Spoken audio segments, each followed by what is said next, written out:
La strada dei libri passa organizzata dal progetto Leggiamo 018, che per tutta l'estate prevade la regione di incontri di lettura nei posti più belli.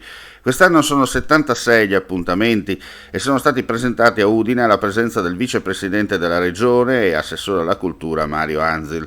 La nuova edizione della rassegna ha preso il via lunedì 5 giugno e accompagnerà bambini e famiglie alla scoperta della lettura e delle bellezze del territorio fino a fine estate, con un calendario di 76 appuntamenti sparsi su tutto il territorio regionale.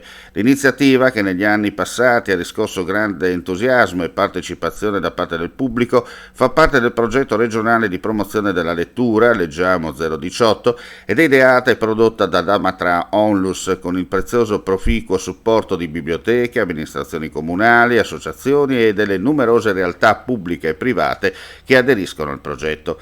La strada dei libri passa divenuto un appuntamento fisso e molto atteso nel panorama culturale dell'estate friulana. È giunto alla sesta edizione e anche quest'anno invita bambini e famiglie a esplorare la lettura al di fuori delle biblioteche in tantissimi modi e scenari diversi.